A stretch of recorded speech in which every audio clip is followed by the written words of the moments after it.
Last week we began our orientation on Hermetic philosophy, and as the subject indicates, we must continue this orientation this evening. While it may seem that our development will be essentially historical, this is not the full intent of our present approach. Actually, history in this case is rich with overtones and implications of dynamic philosophical importance.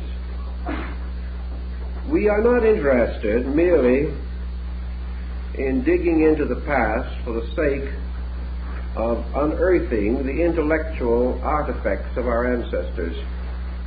We are, however, mindful of the living content of things, which is timeless and has continuing vitality for us. I had a letter through the mail today, a very highly confused person. This person would not have been confused had they possessed any adequate integration around the essential substance of the beliefs with which they were concerned. The living person today, in the search for his own believing, finds it very important to defend values and to protect himself against the superficial attitudes and false interpretations which are so common in relation to great systems of religion and philosophy. We have to have a certain amount of factual background. Lacking in this, we are unable to orient and integrate or to keep our minds clear in our present thinking. So if we sharpen our thinking a little, it will do us no harm in our daily living, where we have been inclined to save the mental instrument, protect it from labor, and come too quickly into easy believing, for which there is never any really adequate reward. We have taken this evening three parallel systems for consideration: the Hermetic philosophy, the Gnostic philosophy, and the Neoplatonic philosophy. Now, it's more than a coincidence that these should all have flourished in Alexandria in the opening years of the Christian era. It is also not a coincidence that all of these were closely involved in the rise of Christianity. Nor is it by any means accidental that in a strange way, as St. Augustine points out, these three sects were in large measure responsible for Christianity. Now, this does not mean he did not certainly intend to imply that Christianity had merely copied these doctrines. Rather, that Christianity, confronted by three schools of the magnitude of these, was forced to make very definite plans of its own. It was forced to overcome at an early date as many of the divisions within its own structure as possible. It required a united front against a world that was not ignorant, not stupid, and not gullible. It therefore was a challenge, and it was this tremendous challenge that to a large measure resulted in the final Council of Nicaea and the Christianizing of the Western Roman Empire. Had it not been for these sects, it is very likely that Christianity might have dissolved in its own internal discords. But confronted by these large enemies, it gathered its resources, defined its position ever more clearly, and finally came to a condition of ascendancy.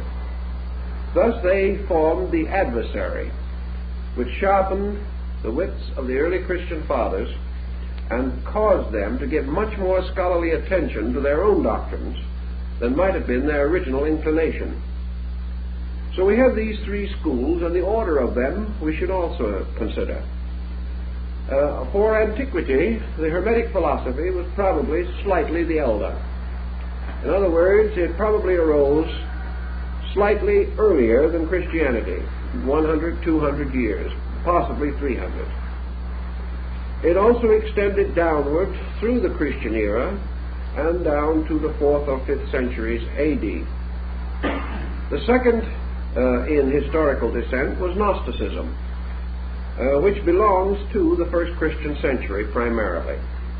It arose probably not later than AD 30 and continued to exercise a considerable influence down to also to the 5th century AD.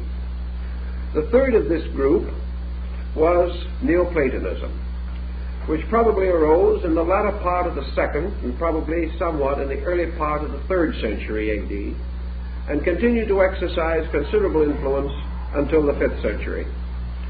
Thus, these three organizations coexisted with the early Christian development. And by the nature of their teachings, this coexistence was again more than coincidental. For when we study these three systems, we observe marked parallels among themselves and to Christianity.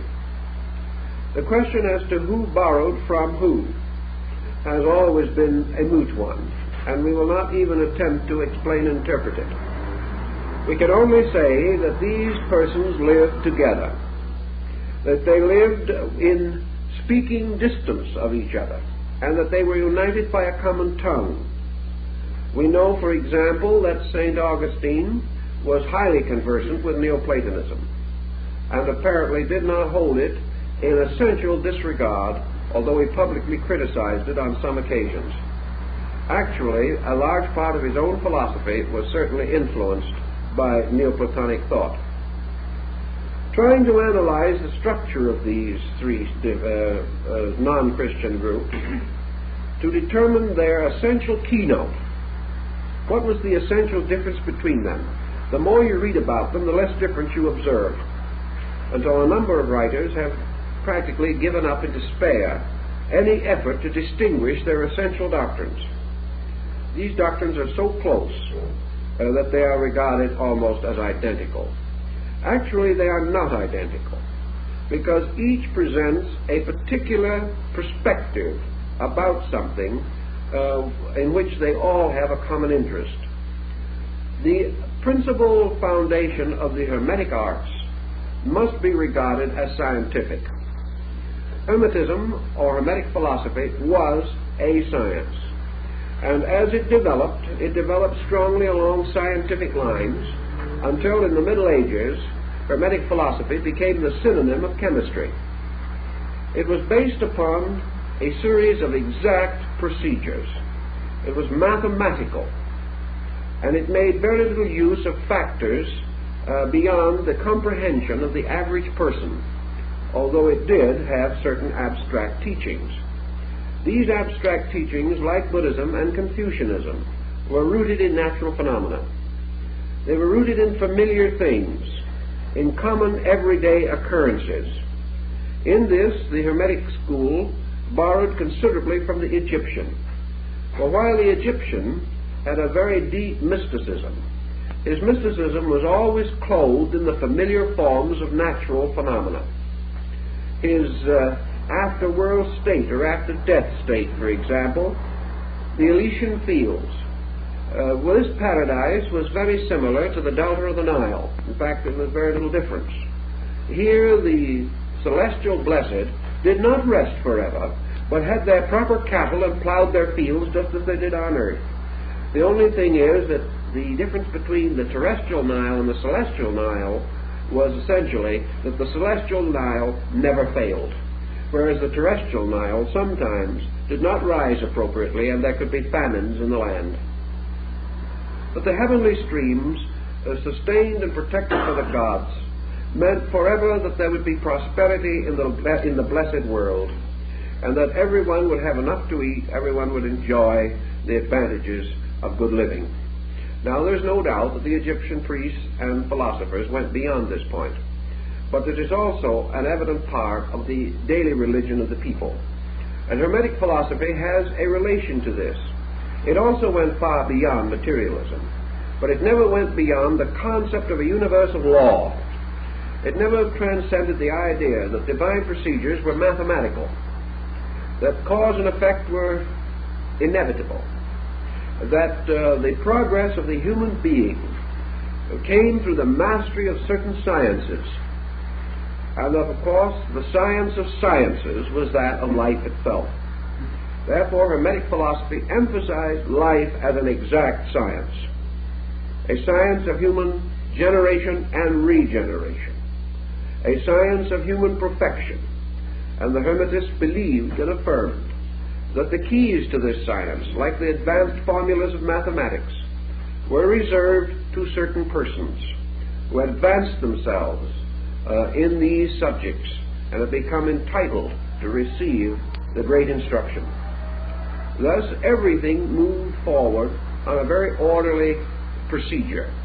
The Hermetic school was a kind of university in which the students advanced from grade to grade according to their abilities. This was a strong point in favor of the school, but also the secret of its ultimate dissolution. The average human being, having reached mature years, does not want to go to school. He does not want a way of life that is dominated by a procedure of constant learning. He feels when he has reached a certain degree of intelligence that he should go out and enjoy himself. Therefore, the Hermetic science was essentially restricted to those of scientific instinct, not necessarily of scientific attainment, but individuals who like to approach life as an exact problem, a mystery to be solved by the instruments of science. And we must not overlook the fact that the instruments of science available in those days were better than we believe or generally accept. We were not living in as dark a time as the modern historian would depict. The Hermetic philosopher had many instruments. He had already received the great arts and sciences of Greece and Egypt. He was already a master of liberal arts. He already had many instruments by means of which he could attain his end. But there was something much to recall to us the great architects of the ancient world in the Hermetic school. These architects fashioned magnificent structures.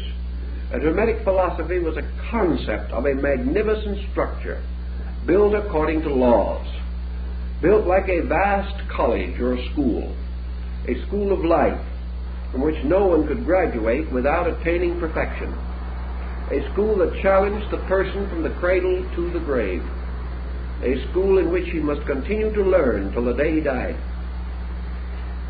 Obviously, this type of thinking would not appeal strongly to the shopkeeper, the merchant, the average person whose interest in science was largely utilitarian, whose knowledge of architecture was exhausted in familiarizing himself with the house in which he lived.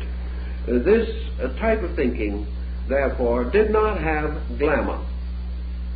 It did not have the magnetic appeal of mystery, finally, because the Hermetic school was constantly declaring that there was no mystery in mysticism, that mystery was an illusion, that actually what we call mysterious is nothing but that part of the universe about which we are ignorant, that there can be no real mysteries, and the person growing up is not a magician, not a wonder worker, he is a scientist, gradually familiarizing himself with laws and keeping them, and gradually developing a great ethical, spiritual code based upon these laws.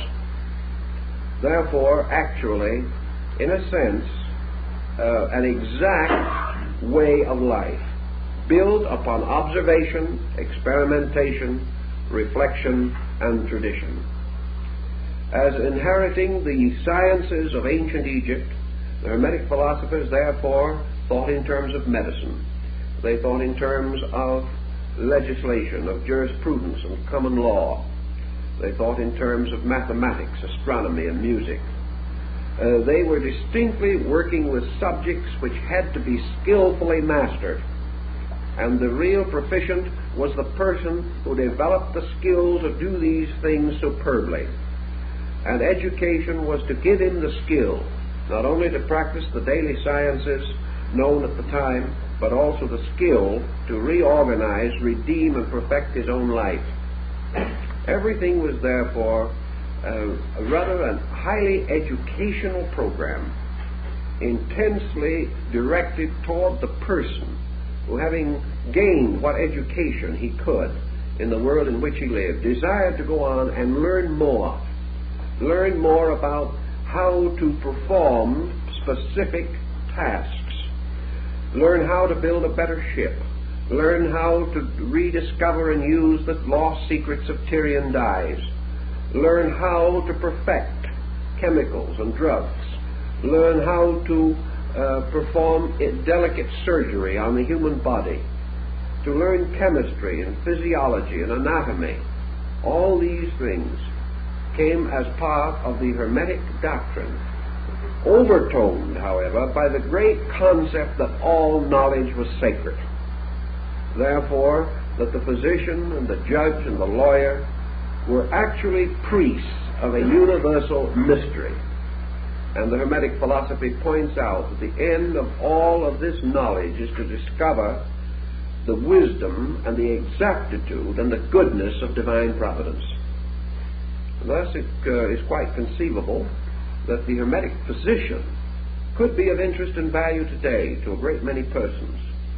Perhaps our modern scientists are deficient principally in the Hermetic overtone, this overtone that science is divine, that the scientist is not one who must build a religion, but rather a man who must experience the immanence of all divine matters in the very exactitudes with which he daily works. Now this in substance, I think, is the perspective of Hermetic philosophy as distinguished now from these other groups that we wish to discuss. Now what is the perspective of Gnosticism? Not long ago on Sunday morning we gave a discussion of the Gnostic ideals of Valentinus. Therefore we will assume that many of you heard that. We will digest it a little, but try to cover the ground for those who did not hear this lecture. Gnosticism, which arose in both Syria and North Africa in the first century, within the first 30 or 40 years of the Christian era, had one peculiar disadvantage from the beginning. It was never a completely united system. Gnosticism was always at least a three-pronged instrument. Gnosticism was broken up at a very early period into sects. In fact, what we know as Gnosticism altogether is practically a union of sects initially divided. Thus, instead of having a system strong around a central core or a central teacher or a central leader, we have a dozen or more groups with various backgrounds and various religious doctrines with which they were attempting to create the Gnostic position. We know the word Gnostic from gnosis, to know. It was a search for knowledge, but essentially the Gnostic was a religionist. Instead of being a scientist, he was a theologian. He was attempting the same principle that dominated the Hermetic philosopher, but he was working upon an entirely different concept, namely that through the extensive interpretation of, clarification of, the theological and religious structure of the time, he would find the true, actual, eternal, and universal faith. That he would come into possession of the true religion, the one religion. Early in his experience, therefore, by the very diversity of his background, the Gnostic began to be a student of comparative religion. He began to think not of one faith alone, but of many faiths. And in the schools of Gnosticism there were followers of many beliefs and many religious systems. The only answer to this, therefore, was the recognition of the unities underlying spiritual revelation. The Gnostic believed in revelation. He believed that the final source of knowledge was the power or grace of God bestowed upon him, so that he might know as an inner or spiritual certainty those things which could not be comprehended by the intellect. Therefore he practiced visions. He practiced certain forms of magical rites and ceremonies. He invoked deities, and he sought to gain the intercession of divine powers and the advancement of his material state, or the continuance of his spiritual growth. The three great schools of Gnosticism that have descended to us, the Syrian under Simon Magus, the Egyptian under Basilides, and the other Egyptian school under Valentinus, constitute only three of probably nearly a dozen branches. These represented again, however, a very peculiar level of thinking. If the ancient was not inclined to be scientific in a large way, he was not also inclined to be theological in a large way as the Gnostic understood the term. For example, the average Roman, the average Alexandrian, the average Egyptian or person of the area certainly could not discourse learnedly on comparative religion. Western man could hardly do it until the last few centuries. It was not common for the believer in those days to have any interest in beliefs other than his own. As we mentioned last week, the state religions, the various gods ruling areas and provinces, formed the background of the theologies of local groups. They seldom went beyond these. And had it not been for Rome, probably the whole concept of comparative religion would have been greatly delayed. But the Roman Empire, by conquest and colonization, forced this study upon the dawning mind of European man. Gnosticism, we will say then, was represented by little groups, probably 100 little groups, divided into 8 or 10 schools. These little groups consisted of a teacher, something like an Oriental yogin or master of the Vedanta system, a saintly person. This saintly person was surrounded by disciples. These disciples in smaller areas might be a dozen, in larger areas perhaps 100. But it is very doubtful if during the rise of Gnosticism that the total body of the Gnostic order ever reached more than 2,000 or 3,000. It could not, for the simple reason that it demanded a kind of thinking that was strange to the time. It demanded the individual devote a great deal of personal labor to the contemplation and interpretation of things. It made it necessary for the believer to examine the various aspects of the deity he worshipped, as these aspects were found in the religions and beliefs of maybe a dozen other nations. This kind of contemplation was not for the marketplace. It was not for the individual who was busy in the merchandising of his daily profession or trade. Thus the Gnostics almost immediately became ascetics, wandered into the wilderness, separated themselves largely from the communion of other persons of other interests.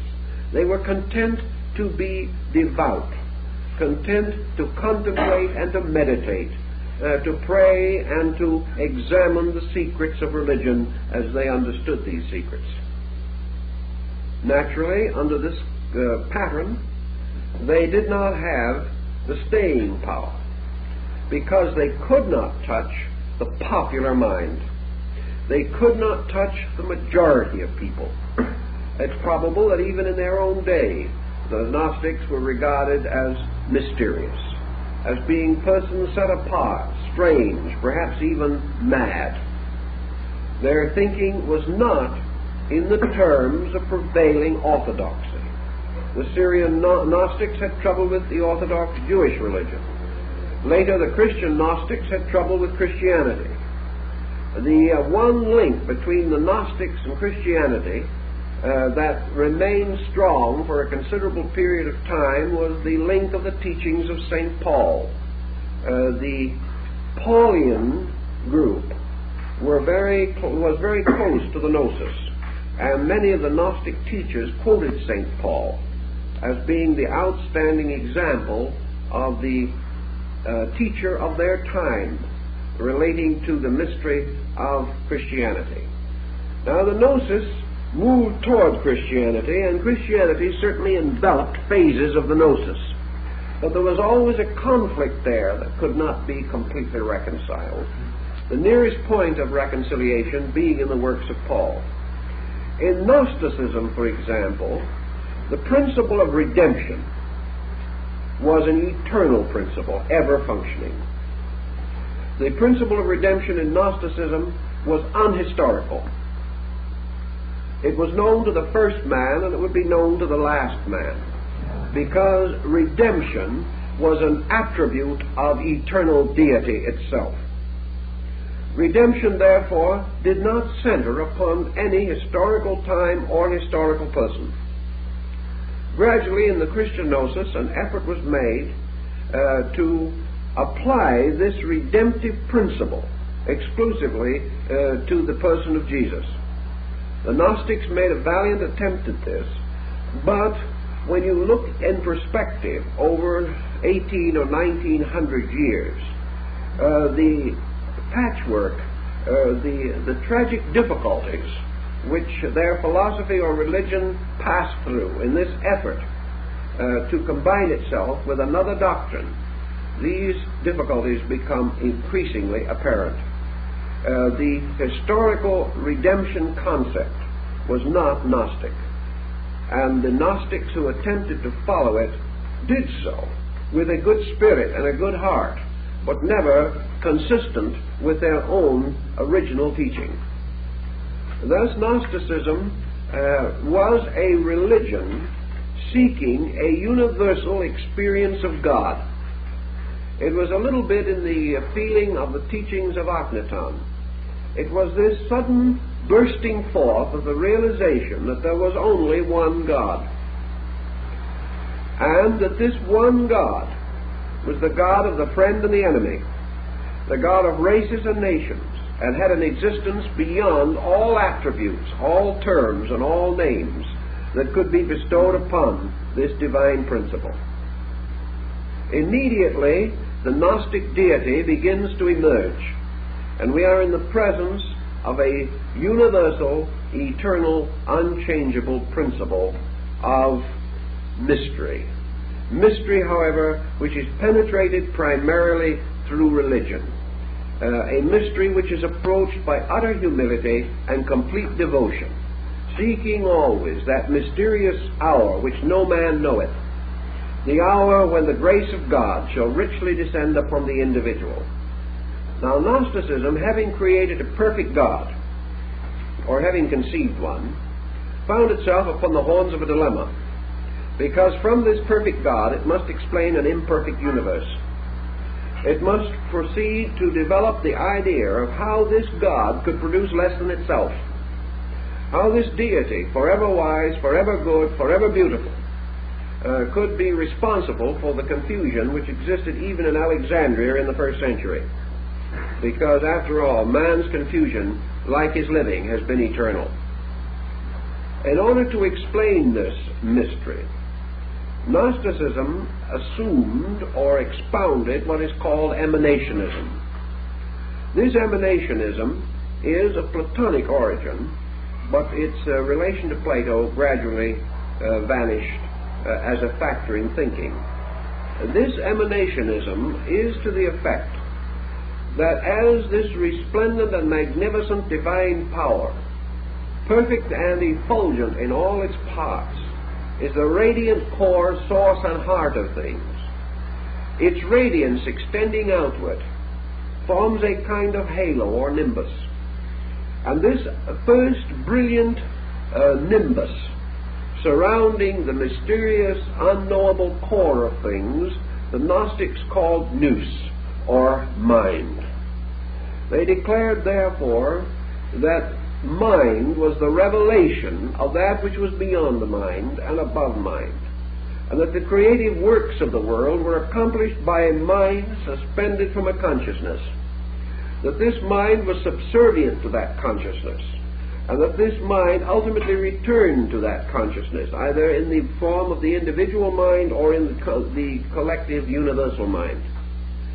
Then this effulgency, continuing to radiate outward, like the streamers of the corona of the sun, gradually radiated further and further into darkness.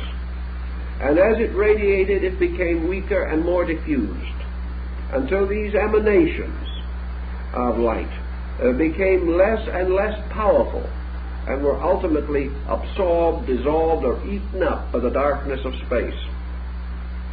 Therefore, imperfection constitutes that part of existence or creation in which the rays of the central consciousness are not strong enough to control or to blaze through and reveal themselves. And the absolute circumference of existence is matter. And matter is that part of life in which the light has been absorbed until it is no longer obvious or apparent. The Gnostics, being essentially dualists, then affirmed that what we call matter is essentially the principle of evil. That evil is this darkness. Evil is the victory of space over spirit.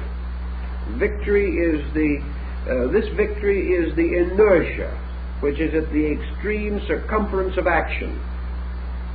It is not a central inertia, but a circumference inertia, in which, as Plato points out, if you stand close to the light of the candle, you can read the book.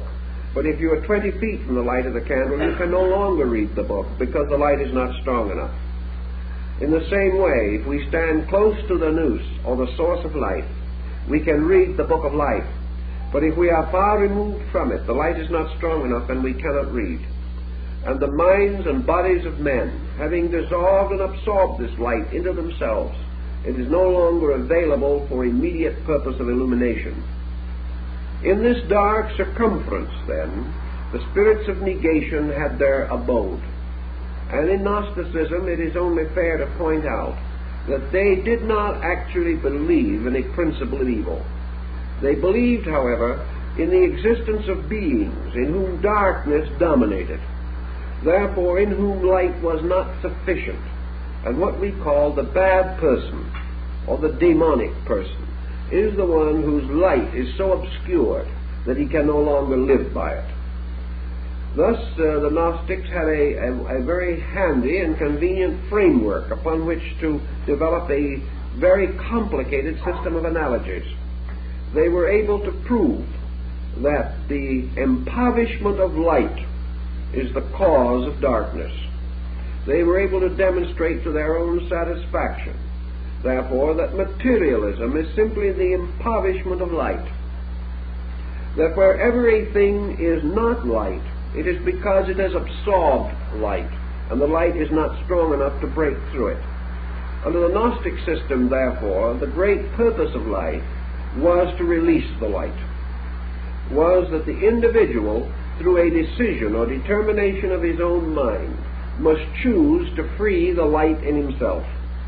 He must dedicate himself to such work, such labors, and such processes as would so purify and redeem his nature that the light could be released. Thus, all growth was a release of the divine life from within things. This concept was also derived from Plato, but the Gnostics developed it into their very complicated eonology, in which they conceived of man gradually, by various disciplines, refining himself, choosing to separate himself from darkness, choosing to overcome the ignorance, which was the opacity of himself, so that the light within him could shine through, and that he could release the imprisoned light, so that this light could return to the source of light, the divine aeons from which it came.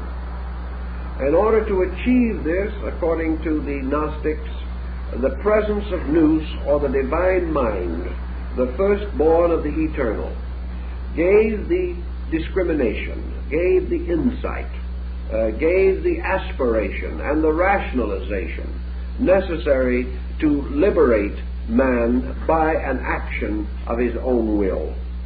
By means of mind, man is therefore forever at the gate of liberation. The Gnostic, however, was not optimistic enough to overlook the fact that mind could also be a destroying power. He therefore recognized a divine mind in the likeness of the eternal Father, and a mortal mind in the likeness of the darkness, and that the mind of man accepting darkness was deluded by his own acceptance, but the mind of man yearning toward the light was liberated by his own yearning. Beneath this process, the mind was an instrument, but the primary end was a spiritual release, the restoration of a true spiritual state, and mind was therefore sacrificed to the liberation of pure consciousness by a voluntary purpose. And the achievement of this purification actually represented a series of Gnostic baptisms. The individual was required to practice the highest form of religious conviction from the earliest time of his association with the order until through renunciation, regeneration, prayer, meditation, contemplation, and through the total sacrifice of all worldliness, his truly spiritual nature might be released from the cravings of his lower nature, and the light within him could shine through a purified body. Purification in Gnosticism was to be attained by the practice of the spiritual way of life, the individual becoming no longer dominated by or bound to matter, verged away from it, and toward the light from which he came.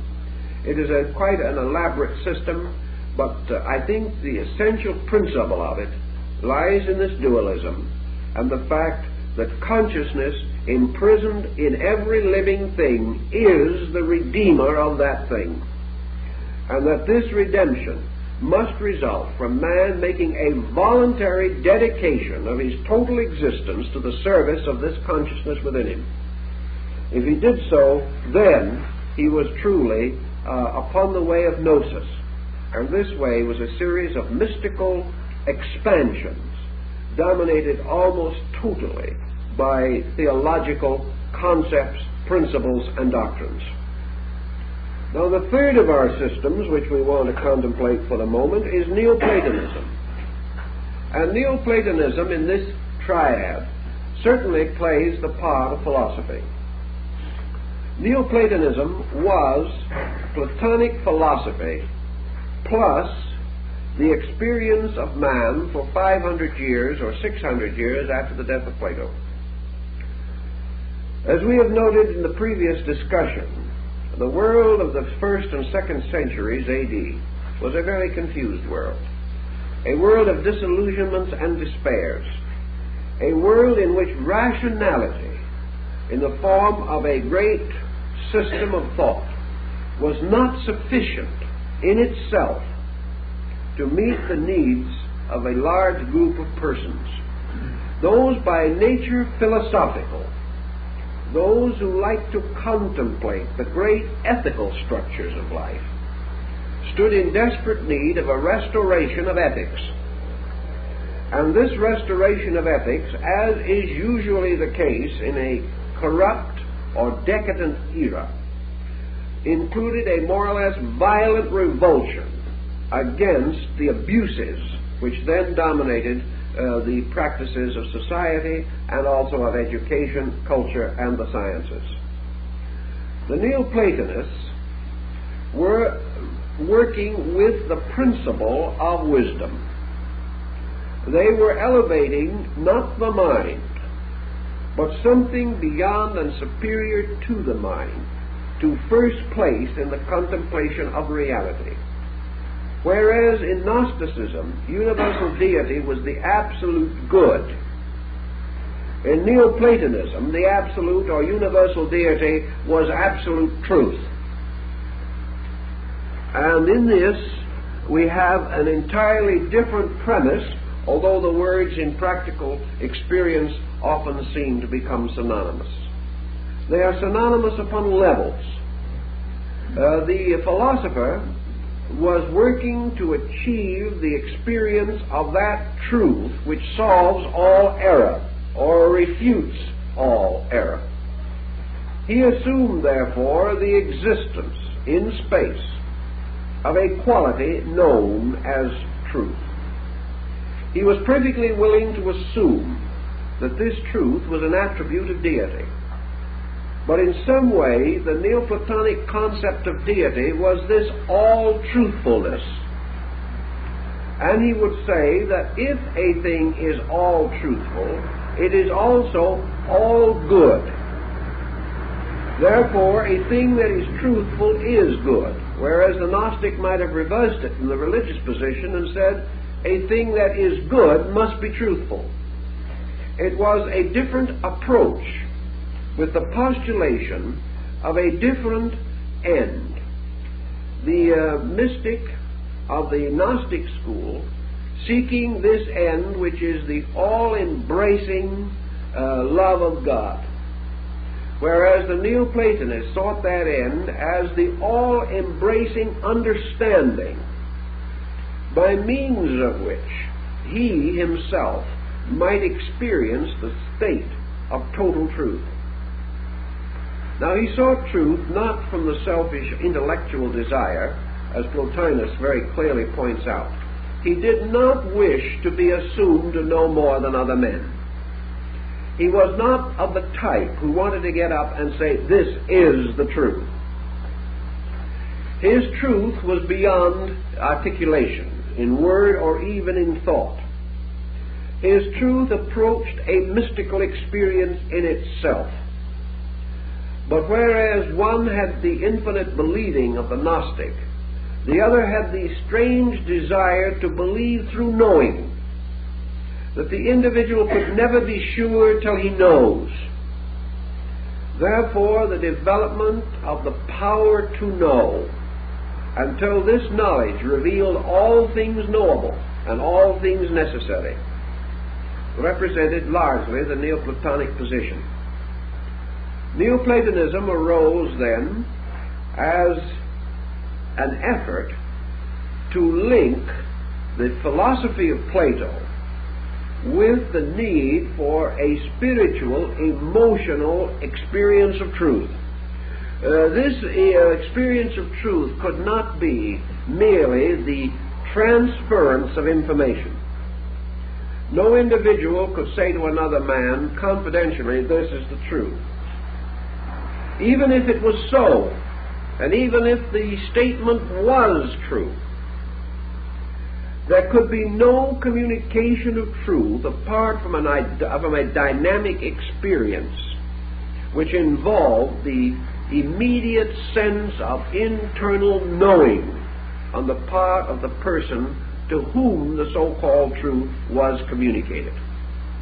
Truth could never be anything worldly. It could never be the truth about planets or comets or the tides or the seasons. This truth had to be the all-truth, which was man's experience of the true discovery of his relationship to everything that exists, including himself. And in order to have this experience, he must also have the full experience of the wonderful world structure to which he was intimately related. He must not only think of God and about God, he must think with God.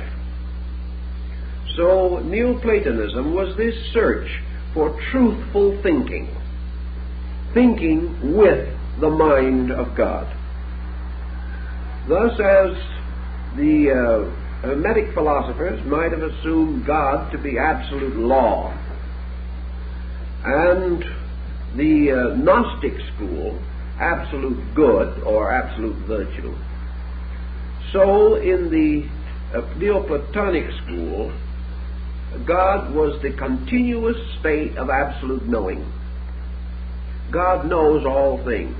God is a state of eternal knowing without center or circumference. That which knows all things notes also the sparrow's fall.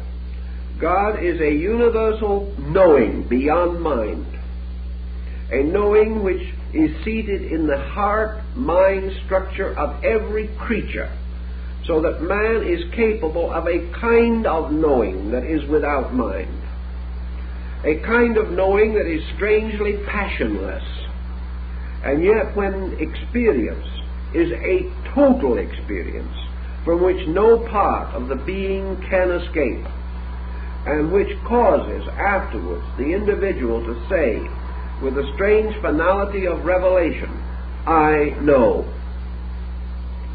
Yet this same person could not say what he knows, because his knowledge is not of things, but of the eternal value which lies beneath all things. Thus, knowing in Neoplatonism is practically and functionally this internal power to know value, to apperceive or apprehend essential essence in things, and to experience identity with essence. Neoplatonism, therefore, would follow in the Buddhist concept that while man seems to have a mind and seems to have a knowing power, he is actually knowing with the mind of God, whether he knows it or not. And this mind, which seems to be his, is actually an eternal mind, the eternity of which he has not recognized or accepted. Thus, Neoplatonism carries with it a certain pattern of acceptances of the presence of value where it might not immediately be suspected. Now, what was the structure of Neoplatonism in relation to some of these problems with which we are concerned? It is not difficult to realize that when we start talking about essence and knowing, and the power to know apart from the power to think, that the Neoplatonists left the larger part of the Greco-Egyptian world behind them. They were thinking in an entirely different dimension also from their contemporaries. Furthermore, although Neoplatonism had within it a large number of the elements of a religion, it was not essentially religious. It was essentially a descent of the great idealistic philosophy of the classic Hellenes. As a result of this, it lacked many of the elements of glamour. St. Augustine, analyzing it in his own time, held that as far as value content was concerned, Neoplatonism was entitled to have become a world religion. It had a tremendous contribution to make, and even Augustine admitted it. But he declared that it could not accomplish this. First of all, because it did not have anything to focus the public mind. It had no appeal. It lacked, as Augustine pointed out, the first essential of a religion, namely an heroic personality, preferably a martyr. That only around this concept have religions successfully been built. The second thing it lacked was an offering of a perpetual state of bliss or a perpetual state of illumination to the average man. It did not offer to the average person very much probability that in his lifetime, in the common affairs of his daily thinking, he would be likely to achieve to this state of knowing. It must again be reserved for the person who is willing to dedicate his life, his resources, his time, everything that he has, to the prodigious examination of himself and of his universe, and the contemplation of internal wealth, the wealth of idea, the pure wealth of contemplative induction. This type of thinking certainly could not be popular. Also, again, not only was Neoplatonism a minority group, but it drew around itself only a limited number of scholars, most of them not glamorous, very few of them understood, and all of them inclined to express their ideas on so abstract a level of dissertation or of oration or of writing such as the Aeneads of Proclus or Plotinus, that they simply were not comprehensible to the average person. Thus we had three schools, all of them essentially deep, all of them descending from old footings, each one of them strangely and wonderfully practical, but all of them deficient in popular appeal, and all of them deficient in obvious simplicity, too complicated, too recondite, not suitable to move masses. Now at this time, and under these conditions, the relationship between these schools and Christianity can be more clearly understood. Christianity moved into this great focus with an extremely simple moral ethical code. Actually, in spite of the various writings of the early church fathers, who some of them were rather vitriolic on the subject, there is no real indication that Gnosticism, Neoplatonism, or Hermetism ever actually assailed the teachings of Jesus. They did not. They were quite aware of the ethical integrity, the simple and tremendous vitality of these teachings. Each one of them, perhaps in its own way, could have proven these teachings far better than the church theologians could have proved them. Each one had a deep sympathy for the essence, but each was composed of a type of mind that also belonged in a minority group. First of all, these three groups were made up of persons living out of time in a strange way. Perhaps the Neoplatonists were born 500 years too late. Perhaps the Hermetic philosophers were born 1,000 years too soon. And perhaps the Gnostic had the unfortunate misfortune of being born at a strategic moment when other things were more important than his own ideas. But all of these groups had a strange lack of contemporary vitality. They were deep. Many of them had descended from the old mystery systems. They had within themselves sciences and forms of knowledge that should not and did not die. But not one of them was in a position to step into the great human tragedy that was moving the face of the Near East and the Mediterranean area at the time. They could not console the average person under loss, under pain, under misery. They did not have this power of direct approach. They could take the ignorant man and educate him. They could take the unlearned man, and if he wanted to become learned, they could teach him. But they could not take the average person and console him where he was as he was.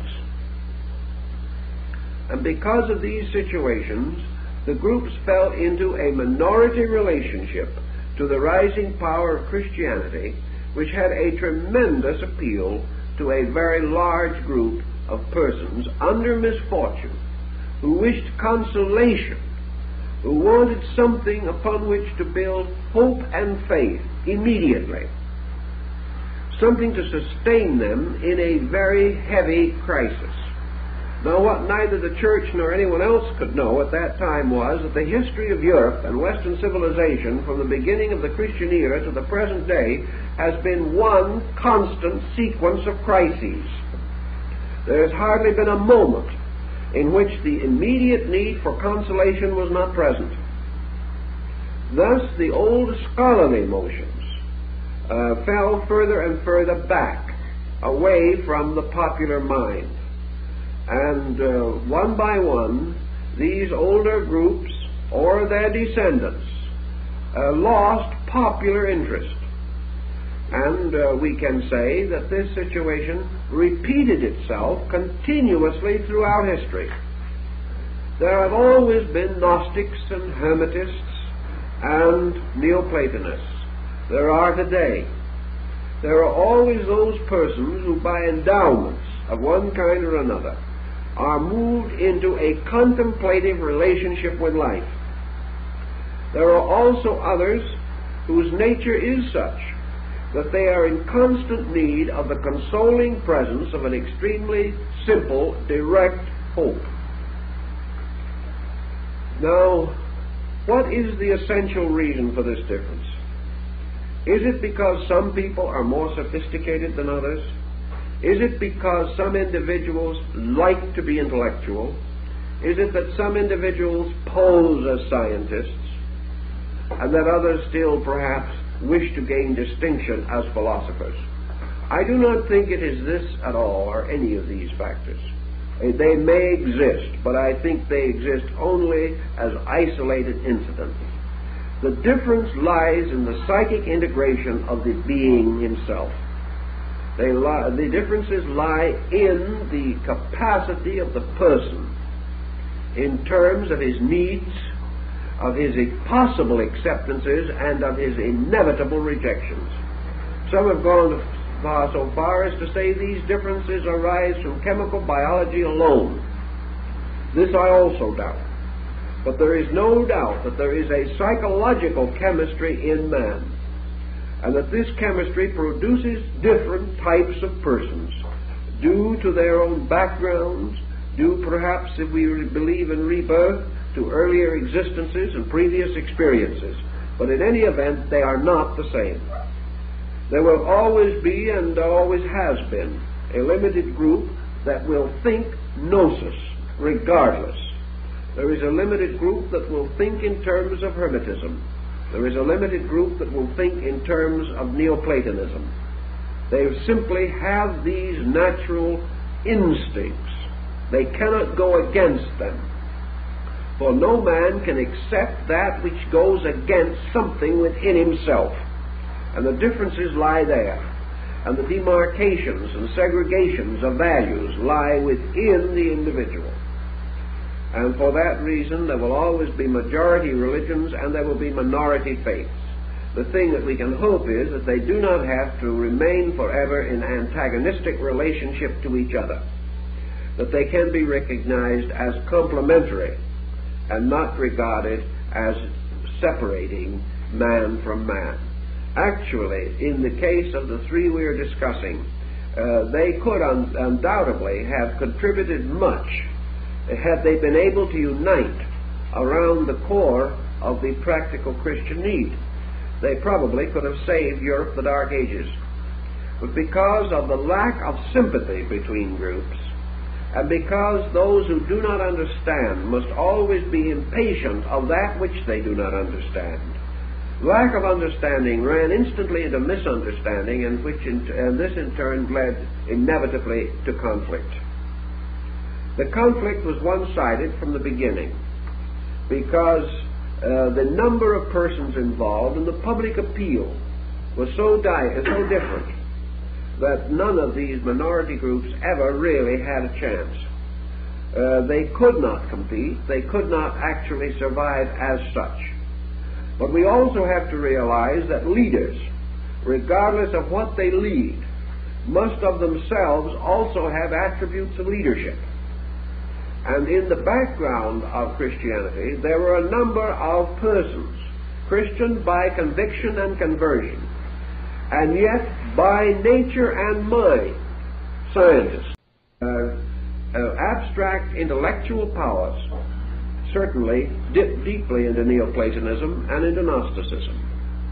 And as a result of this, the church itself gradually passed into a schismatic state in which the heresies began to appear. These heresies resulting very largely from the intellectual individuality of leaders. which continued to beset the faith even after these other organizations no longer presented a challenge. Actually, therefore, we must recognize that these three great systems, and several others, to lesser degree, have influenced the rise of Christianity. They have influenced its doctrines. And as we have said, the uniting of the Christian front against these non-Christian movements hastened the rise of hierarchical Christianity. That is, the rise of a strong central church government capable of clearly stating its own convictions. And this in turn called up the councils, the various gatherings, the synods, and the assemblies in which the great ecclesiastical principles were variously debated until gradually the Christianity that we know took form and appeared. Now, if we have these patterns a little bit familiar to us, we can see essentially that even in our own thinking, as in those days, the individual is not united. Synesius of Alexandria was a Christian bishop, a Neoplatonist, a Gnostic, and a Hermetist at the same time, and found no difficulty, no conflict, no contradiction, and no heresy, simply because he had not the kind of intellectual capacity that pigeonholed various concepts within his own nature. He was perhaps more able to build a magnificent faith upon the total reconciliation of the inconsistencies between these doctrines. He was also able, by the grace of God, to retain his orthodox standing in spite of all of these modifying circumstances. He therefore represents, in a sense, the synthesis of these beliefs, and to our thinking today, a rather outstanding example of the possibility of religious reconciliation.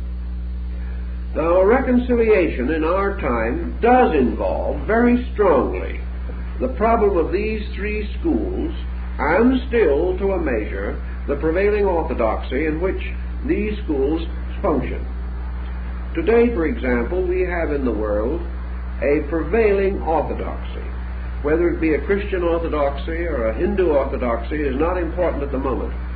We have the majority of the human beings of this world religiously integrated around certain simple, basic beliefs. These beliefs include certainly the reality of the existence of God, the immortality of the human soul, and the victory of good over evil. These beliefs are disseminated even throughout the so-called Soviet Union, and every effort of materialism in that area to overthrow these beliefs has notably failed. These beliefs exist in China, they exist in India, and in all parts of the world. Thus we have a tremendous body of belief in fundamental spiritual value. And yet, just as we had this tremendous body of believers in those days and in these times, we now find ourselves in the presence of the long shadow of a highly exaggerated Hermetic thinking. We have in that the rise of science. We have the gradual recognition that we live in a scientific universe. We have man exploring the exactitudes of space, depending completely upon such sciences as mathematics for the possible calculations by which he seeks to attain his ends. And mathematics, as Pythagoras pointed out, is the first science of God. Thus we have an excessive intellectualism which has not yet achieved the Hermetic position, namely that knowledge is suspended primarily from God as fact, the inevitable thing as it is, that God is total reality. and that this reality is the totality of all things known and unknown, and that no matter what we can ever know, we can never discover that which destroys the fact of reality. For all knowledge is the triumph of reality over superstition or ignorance. Thus, the infinite universe of realities, of facts, of scientific procedures, this universe is held within the tremendous principle of all fact, all reality, all procedure. And this principle is alive. This principle is a dynamic, not a static. And this principle permeates all other things with itself, so that everything that exists bears within it the stamp of reality. And man's search is the search for this reality in things, or in space, or in self. Now here we have then science rising, and even in our modern world, science is a minority group, very definitely a minority group. It lives in the same world with a dynamic religion, yet it is not reconciled with that religion. Yet its essential discoveries and principles are not irreconcilable with religion. They simply stand apart, much in the same way that Hermetic philosophy and the early rise of Christianity, these stood apart. They had more in common than they ever knew, but they were never able to cement this common understanding. They were never able to bridge across between faith and fact. They never could recognize faith as another name for a scientific procedure. They were never able to recognize that the ways of faith are as scientific as the ways of atomic research. Because of this same division between two systems of thought, we are producing a generation of human beings in whose natures there are strong, irreconcilable, or at least unreconciled divisions. The person of today, growing up in his world, is in the presence of a constant pressure of conflicting conceptions and conflicting convictions. Going to school, he is confronted with them. And at the present time, our policy is, if this person is potentially the type of material, what we hope will become an intellectual leader, is to pass him through 4 years of college. The purpose of this being primarily to destroy his idealistic convictions. We might just as well face it. That is what it amounts to. The purpose of it is to make him worship knowledge, and never to reveal to him that knowledge is merely the manifestation of the knower, and that without the universal knower there could be no universal knowledge to challenge him. So we have this conflict, which inherited from the past, from little minority squabble 19 centuries ago, could very well, and does very often, land the modern young person in the juvenile courts because of conflict. Therefore, we cannot say that this long problem should just be allowed to drift, nor should we overlook the examples and the wisdom and evidence of the past relating to these things. Now, as we go along in this, we find there are other minority groups, as distinguished from the popular mind, a structure very difficult to analyze at this time, because it doesn't seem to be very sure of what it is thinking, if at all. In distinction to the popular mind, we have what we term the intellectual. Now, the intellectual, or the mental type, the individual who is searching for knowledge per se, is not necessarily searching for mathematical formulas. He is searching for the power to know, and the end of knowing, of course, is the knowledge of good and evil. The knower, the intellectual, also presents a problem. We have had nearly 18 centuries of him in the post-Christian world under the general name of the intellectual leader the philosopher, the scholar, the learned person, the professor. Everything from the school teacher to the Oxford Dome comes under this particular heading. He is also the teacher, because the teacher is one of whom it must be assumed that he knows at least more than those he teaches. This is sometimes an assumption, but at the same time there are evidences to sustain that in most cases there is a certain leadership possible. But now this problem of knowing has given us a variety of knowing beliefs. And we have today the great clash of the intellectual schools. We have the Kantians and the Hegelians. We have the defenders of Schopenhauer and the defenders of Nietzsche. We have the new philosophies of every kind, from the idealism of Bergson to the prevailing distemper of existentialism. We have these beliefs, beliefs of disillusionment, beliefs of despair, beliefs of frustration, and of hope, and of fear. We have beliefs of all kinds, rising from or catering to the neurotic pressures of our time.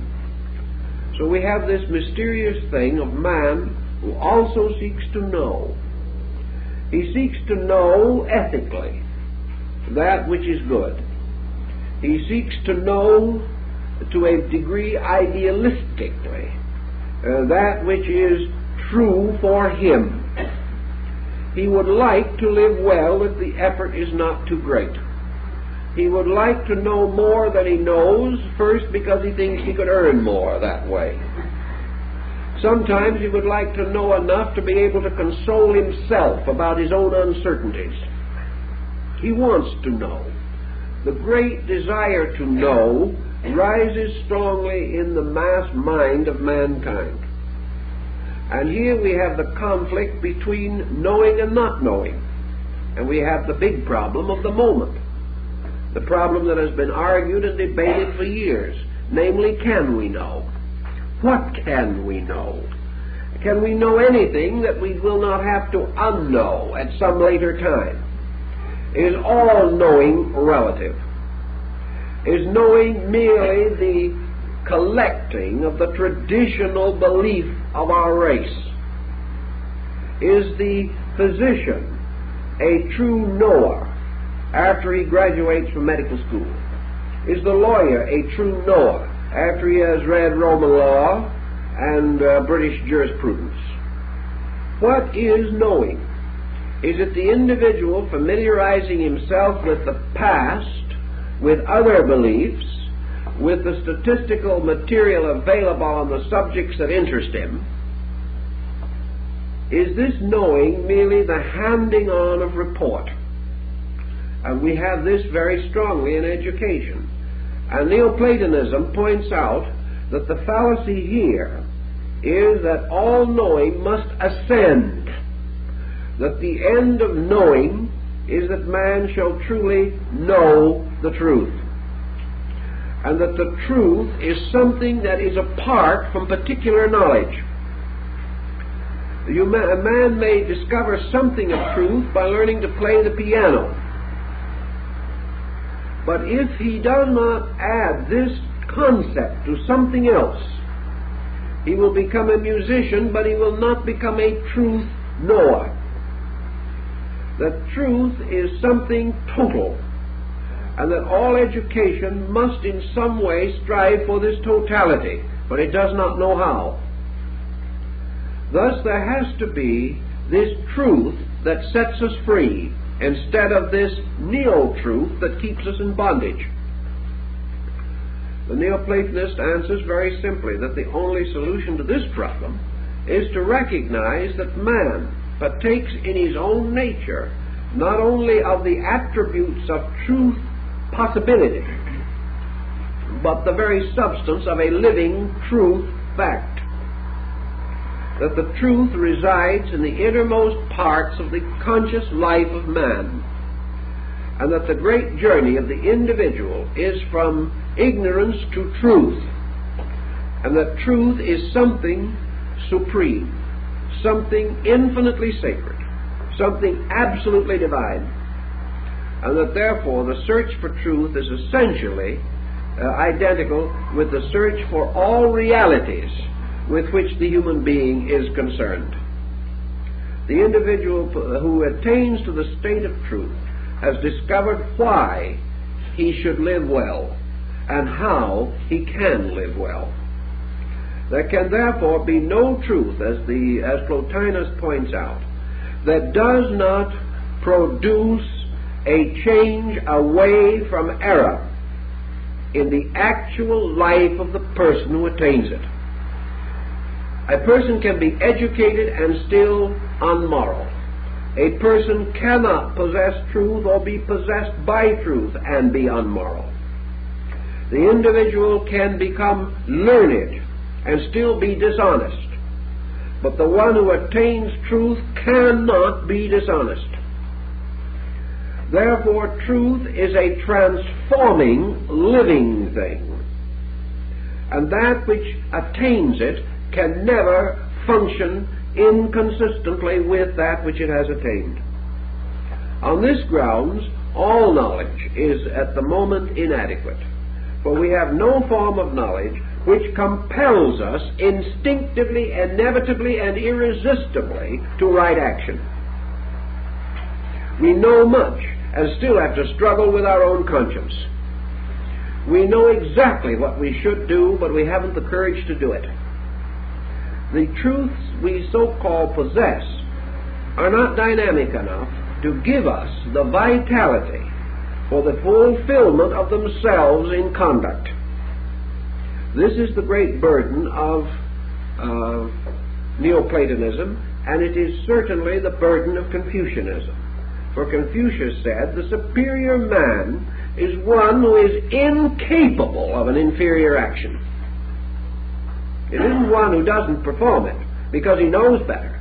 It is the one who is incapable of it, because the instinct which has given him this superiority, moving from within himself, is irresistible. It is moving from the same or deeper source, or as the source or as the cause of his previous difficulty came from. He is moved from within to compromise. When truth is his, he is moved from within not to compromise, and he will always follow inward motion.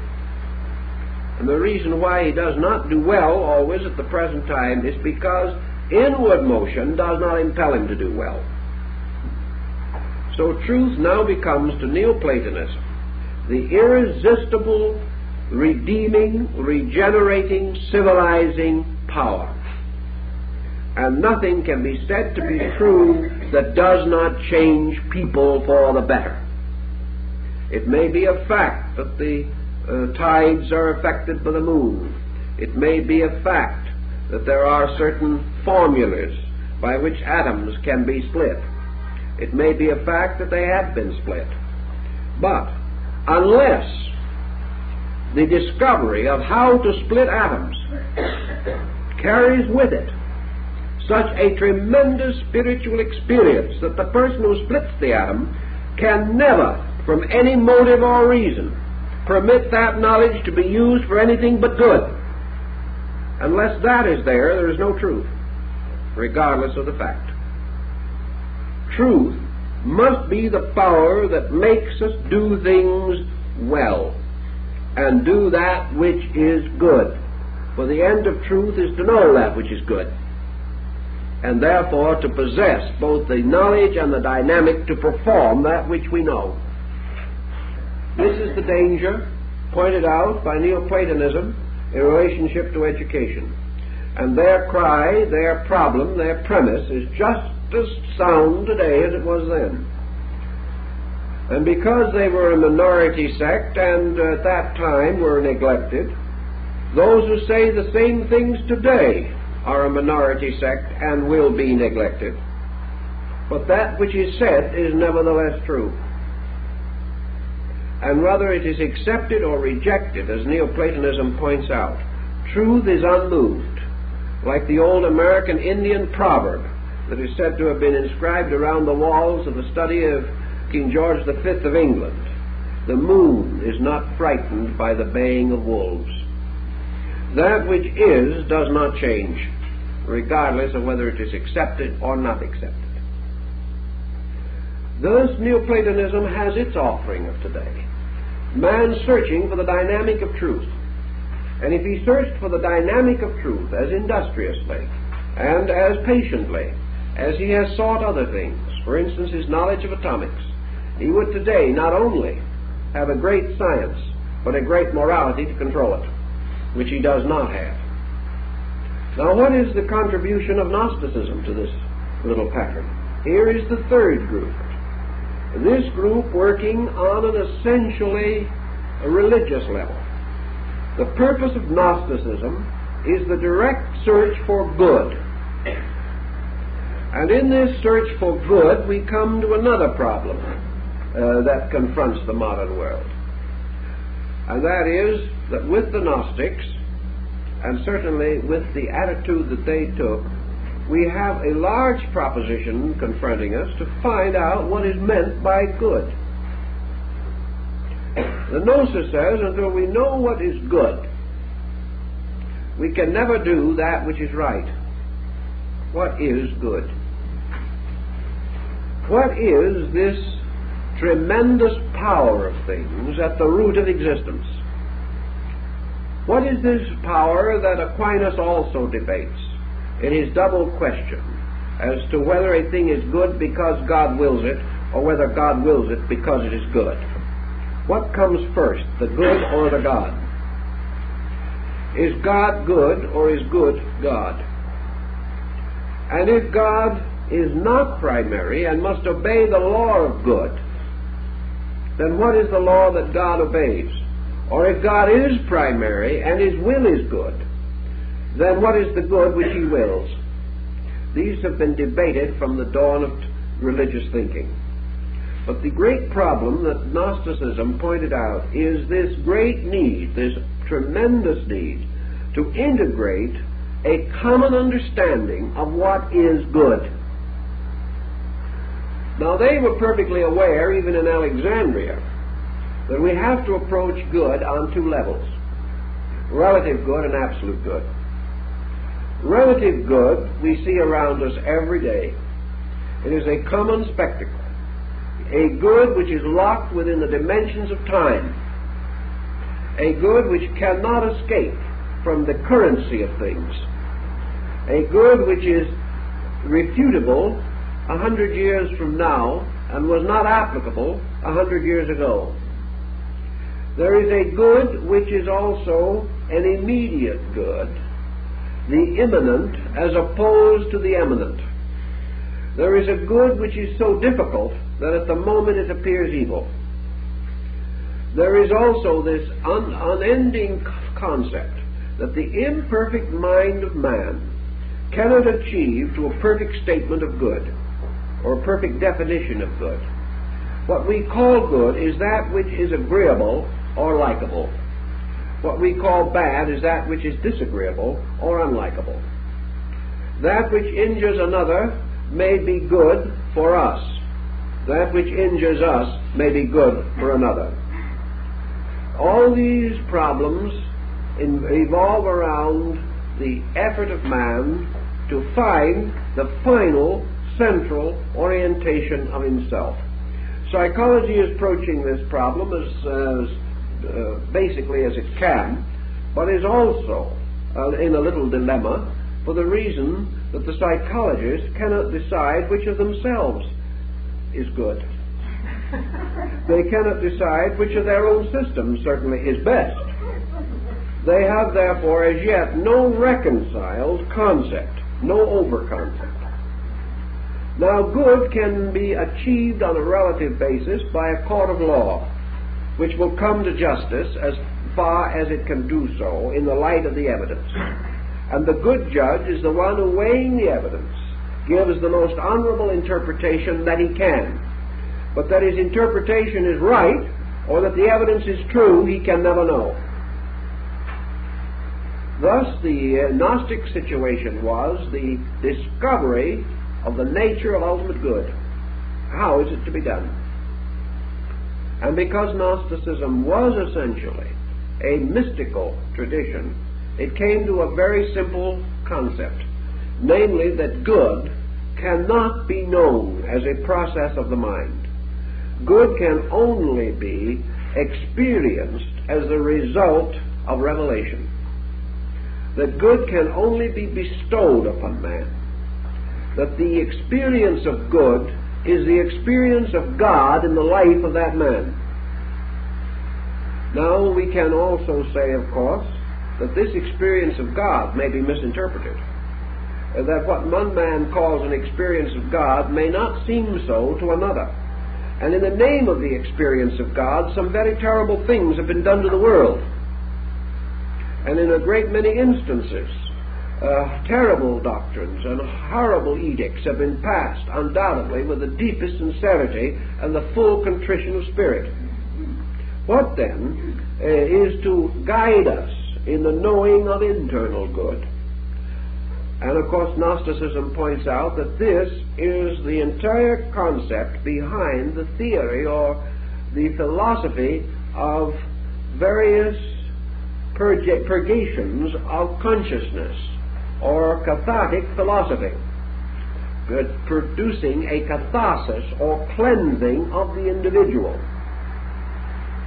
Only the individual in whose personal nature corruption has ceased can have the mystical experience of good. If any other person has such a kind of experience, he will distort it and deform it and profane it by the very process of it passing through his consciousness. If he is intolerant, the good will become merely distorted into an instrument for the advancement of his intolerance. Therefore, the individual who has his own purposes can never experience good per se. The only person who can experience good is one who has completely renounced self-interest and has completely renounced the human equation as an influence or part of his life. Thus the demand for the ascetic life, the renunciation of worldliness, the individual achieving a state in which nothing can be important but the revelation of the divine will. Now, the fact that the ascetic goes out and gives up the world does not prove that he is an ascetic. He may also be a neurotic and do the same thing. It does not prove that by any action of his outward person, no matter how consecrated that action may appear, that that action is without ulterior motive.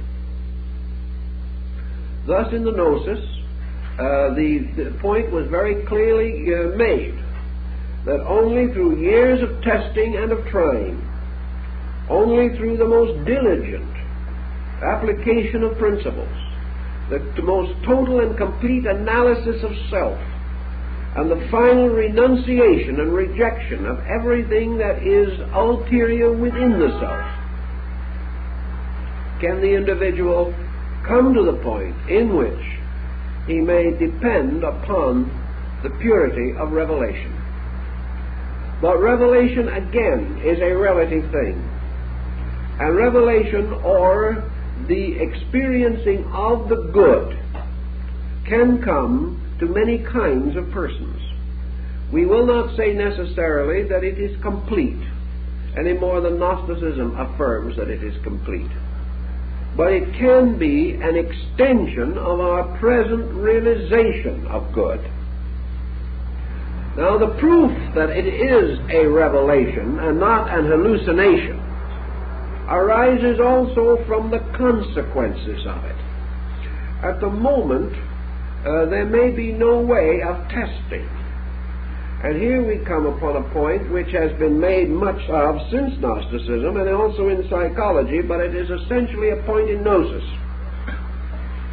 And that point relates to the individual who receives a revelation of some kind. Instinctively, he falls under mechanisms. One of these mechanisms is his desperate fear to apply what he has experienced. the strange, mysterious sensing that if he applies it, he may lose it. This is only an extension of his own doubt about himself. He is perhaps inwardly aware that by nature, constitution, and attainments, that it is unreasonable or unlikely that truth could come to him. As long as he does not apply his revelation, he can always cling to it and hold it to be true. But if he applies it objectively and observes that it does not function correctly, if by application it disproves itself, then this individual is deprived of the support of a spiritual conviction within himself. So he is inclined to be careful not to apply. Yet in Gnosis, the first problem emphasized his application. The truth is revealed, it must then be applied. And if it is true, it will operate. And it will operate constructively. And it will produce nothing different from itself under any condition. If it is true, it will increase truth. If it is untrue, it will increase error. The individual, therefore, whose truth does not produce some kind of good, has no truth. In this thinking, the search for good is therefore, in a sense, the search for harmlessness. It is the search for value, which again produces within the individual a condition of integration or homogeneity of effort. And as the Gnostic Valentinus points out, the true experience of the good is most quickly tested by the fact that it produces the harmless person who is at the same time certain of his own conduct. The individual who by instinct cannot perform an action contrary to good. Revelation flowing out through the person is evidenced by a greater measure of good. And in our level of thinking, there are good things which we hope for. They may not be ultimate, but they cannot be deficient in any state superior to themselves. Therefore, we can say that kindness is not an ultimate good, that there may be good beyond it. But if that kindness is real, that ultimate good cannot be unkind, because it must not be deficient in any of the lesser forms of itself. Therefore, a kind of attitude of good which leads to cruelty of conduct cannot be good. A revelation which leads to intolerance cannot be true, because here is an assumed greater good in violation with a common good which experience has justified. Now we can say that absolute truth might violate everything less than itself. It will not violate anything of its own nature. It can only violate that which is contrary to its own nature. A greater sense or knowing of good may elevate our discrimination about all things, but good cannot make a person destructive. And anything which can is not good. And all excuse to the contrary is not valid. Because destructiveness, as Gnosticism points out, is a causation which sets in motion a sequence of further destructiveness. And that all of this destructiveness must ultimately be washed out by ultimate good. That therefore this destructiveness forms the adversary which opposes good. In our daily thinking, which must be on the moderate level, we also, all of us, have some intuitive, conscious sense of good. And this good has been for the most part sustained whenever we have been able to practice it. Consequently, revelation must strengthen this good toward achievement of greater goodness. Revelation can never result in a quality which detracts from good. nor is it at all a matter of excuse or explanation.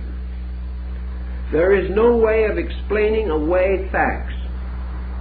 That which causes injury causes factual injury, and no rational integration or rational interpretation can justify the act of destruction. Therefore, in Gnosticism, the purpose always is to measure the achievement of the gnosis in the terms of the unfolding harmlessness of man. Now, wherever we have had religious intolerance or harmfulness caused by sincerity, we have nearly always found that it is associated with too limited a perspective towards values. Wherever the effort to be true and to be right has led to trouble, it is because the troublemaker was devout but not intelligent. Therefore, good must also indicate or prove the presence of increasing ability to administer the power of good. The individual who achieves a spiritual value receives with his inner understanding a sense of use. It is not possible for an individual to say, for instance, as people have come to me and said, "I've just been illuminated, what did it mean?" You can't have such a situation, inasmuch as an extension of consciousness is an extension of meaning and cannot exist apart from it. And any extension apparently of strange phenomenal circumstances not accompanied by an appropriate extension of understanding must be regarded as delusional of some kind. The individual cannot grow inwardly without improving his total nature. Though the Gnostic pointed out that the search for good becomes the supreme career of the truly devout person, for in his effort to serve God, his only protection is his own enlightened understanding. It is the only way in which he can preserve the honor of deity.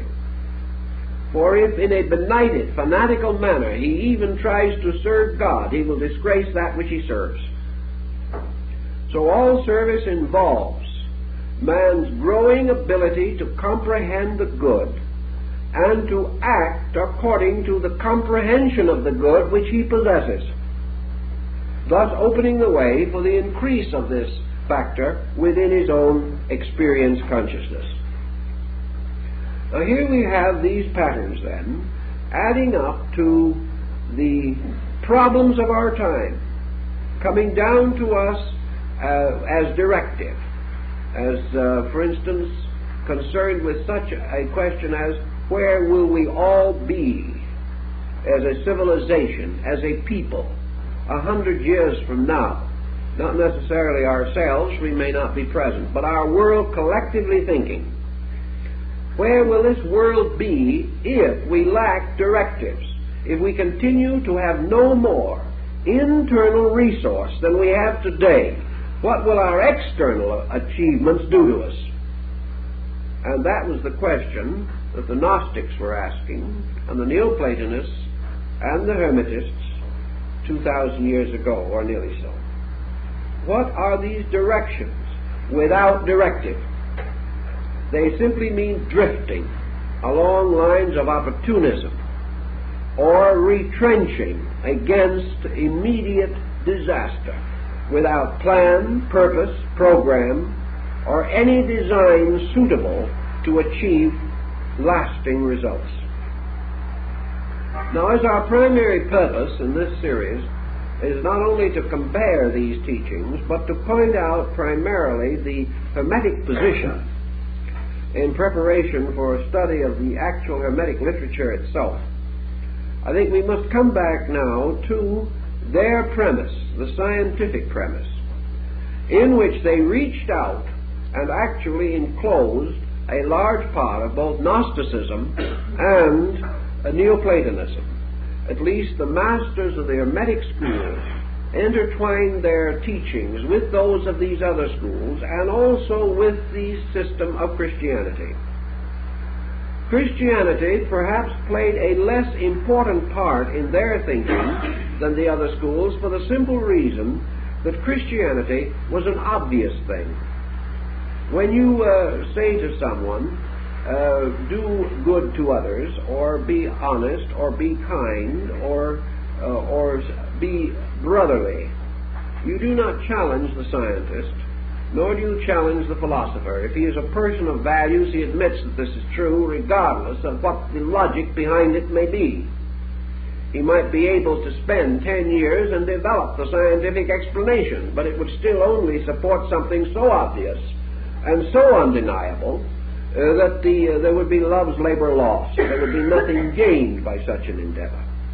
Therefore, these schools sought to work with problems not quite so obvious, but which must ultimately arise in the course of growth, because in the course of growth, everything that is concealed must be revealed. And growth is the unfolding into the obvious of things not obvious. So the Hermetic school was seeking to create foundations upon which newer generations could build structures of knowing, by means of which the total program of human society could be advanced. They did not intend that these programs of knowing would ever interfere with a Sermon on the Mount or any of these essential convictions of Christian mysticism. They were simply seeking for more exact instruments of knowing in specialized fields of endeavor. Now, as we go into the alchemical phase of this, which began probably in the 6th or 7th century and continued on down to the rise of modern chemistry, Hermetic philosophy was distinguished from the beginning by its byproducts. In addition to its principal theme, it inspired innumerable investigations. It inspired the alchemist to make all kinds of experiments in his retorts and in his laboratories. And I have seen lists of practical products that we use today that is very impressive.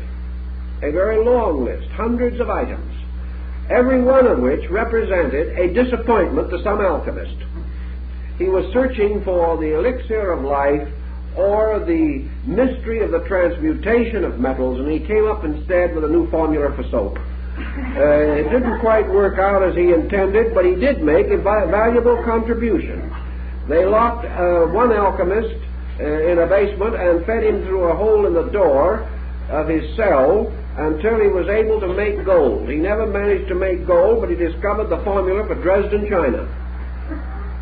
All kinds of things have been found by those looking for something else. And Hermetic philosophy has therefore indirectly contributed a great deal, practically all, of the basic knowledge of chemistry that we possess, and hundreds of byproducts arising in early chemical research. However, the alchemist was more than this. He was searching for the one thing which must ultimately come, and he was, like most of us, sometimes sidetracked by his byproducts. He was never completely willing to stop trying, however, and even though some of his byproducts made him richer than the gold he might have fashioned, he still was searching for this other thing. He was searching for the master key to the total transformation of matter. He was convinced that what we call matter is in reality spirit in disguise. He knew from his own experiences that everything that is not spiritual is a kind of spirit, limited, blocked, or impeded in some way. Therefore, every error is some kind of a truth that we have not yet mastered. Every delusion is a fact out of focus. Every failure tells us something about a success that lies within nearer grasp because of the reverse we have passed through. Thus man, with all his humanity, and it is a broad statement covering a wide variety of attributes, man in his total humanity is God itself, with its divinity locked within this strange casement of base metals, and the effort to find the science for the release of this divine factor, the science for the release of reality, of fact, of the total Hermetic mystery, was his challenge, and it has always been his challenge. His challenge was not to conquer nature, but to release nature. As one of the great alchemists, Bacillus Valentinus, said, the end of alchemy is man becoming the voluntary servant of nature. That nature must be obeyed, and that wisdom is not the ravishing and ravaging of nature. The wisdom is man achieving a subtle, sensitive, spiritual rapport with nature, in which man can cause nature to open her wonders, reveal them without fear to the being who is without fault. This is almost exactly the wording of Valentinus. And it is the idea, the concept of man persuading, man inducing the universe to give up its secret. And this secret to be won only by man's love and not by man's strength. Won by the wisdom principle, by the principle of obedience, the acceptance of the challenge and the acceptance of the responsibility, both together. So in the Hermetic philosophy, we have this pattern outlined, gradually unfolding through the Hermetic books, which conceal it under allegory and legend. But what the Hermetic philosopher was seeking for was this wonderful, mysterious powder of transmutation, the red lion, the mysterious power which changes all things instantly. And that mysterious power was, to his way of operating, some way locked up in the mystery of universal or divine mind. That this mind had some way within it the power of the spontaneous release of itself. That mind, as the bridge between nature and God, can be crossed. And that this mind can, in some mysterious way, open a blazing core of facts by means of which the individual becomes master of the world. Not because he becomes its ruler, not because he becomes richer than someone else, not because others honor him, but simply because he has achieved mastery over illusion. That he stands in the full awareness of the glory of the creating power. That he accepts totally the highest of all scientific facts, and that is this fact of the eternal presence of this gold, this mysterious substance locked in everything. The alchemist says, and I remember the work by Weidenfeld, The Secret of the Adepts, in which it is stated that the alchemist does not manufacture gold. He does not create gold. He discovers it. He finds it where it is. He causes it to grow. He feeds it the nutrition that is necessary for its survival. And when he has brought it forth into birth, then this gold will transmute a world of base metals, 100,000 times its own weight, into the purest gold. This is the great golden key of science. Science which can transmute and transform all need, all inability, all lack into an abundance by drawing upon the universal principle of truth, or gold, that is locked in everything. And man, having discovered the perfect science of sciences, can then transform or transmute 100,000 times the weight of truth in ignorance, and transform it immediately into pure gold. For wherever this touches, it is like the fabled king of Crete. Everything it touches is turned to gold. Thus, everything that the true science key touches or unlocks is turned into truth, turned into reality, turned into a useful and necessary aid to the advancement of the total state of the universe, and along with it, the immediate state of man. So the search for the science of sciences, the science which transforms that which is not spirit into spirit again, or releases spirit, causing it to grow in all things, including in man himself, until it becomes the master of the world. All of these speculations were concealed in terms strange and obscure, but changed into modern language and into modern thinking. There is not one of these speculations that does not have a contemporary application.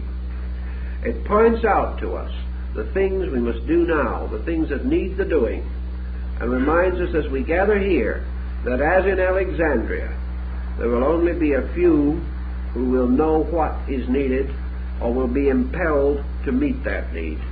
But out of each generation there must be some who will carry on this mysterious golden thread until in the fullness of time the restoration of essential learning can be achieved. Because the answer was there in the beginning, and until men accept the answer, the problems can never be solved. And in these answers that we have suggested, I think we lay a sufficient foundation to go on later with the next step of our Hermetic researches. And thank you very much.